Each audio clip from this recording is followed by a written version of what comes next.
looks like a Richard Serra sculpture, and that sense of organic monumentalism could very well be the key to Olivier Tayskin's new collection for Nina Ricci.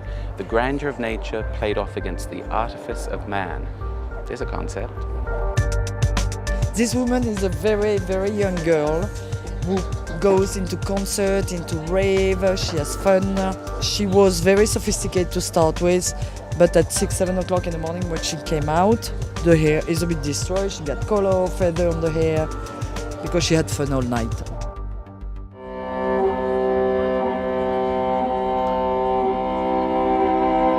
In a season where dark fairy tales have popped up on more than a few catwalks, it seems like it would be the right time for Olivier to pull a great show out of the bag. Well, you know, I think that Olivier really is a romantic, and so this season is perfect for him.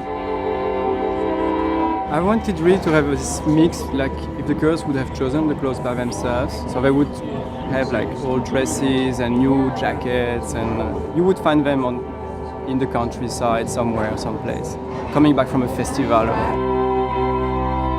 I think it's interesting that in that show you see something that could be Empress Eugenie mixed with club kids. He's always been interested in the young woman and how she reacts to a contemporary and urban environment. He was a romantic at his days at Rochat, and now there's a real sense of urban modernism to his clothing. I'm stimulated to do beautiful clothes because in Parisian fashion you have really this philosophy of work. And in the same time I want to have like a cloth that fits for a new generation, that is right for now. So what I present is the fruit of that research. He designs for women who consider themselves leaders instead of followers. I thought that was a very beautiful show. I feel almost it was his most accomplished. What I found interesting here is that his movement from sort of Victorian Chekhovian women, whom he created for, you know, the long fitted dresses, have become quite forest fairies. We can't not say the brilliance of his staging. It's a whole ambiance that he creates. It really goes back to the very beginning when he started.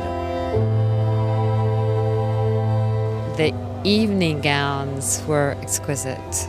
Exquisite. I wanted to finish with a real Ricci note, the real Ricci, so this girl in white, ethereal, celestial.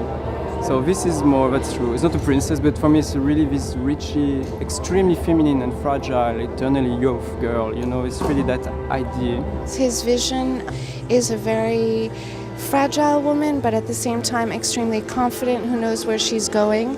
So in all, it sums up what Nina Ricci, the house, is all about. An absolute illusion. No, I think you have to accept that there is fragility, because that is part of everyday life, and that's why I think it's so authentic. He's a very different type of person, very different type of designer, and he's a very different type of soul. He's probably the only one left true romantic.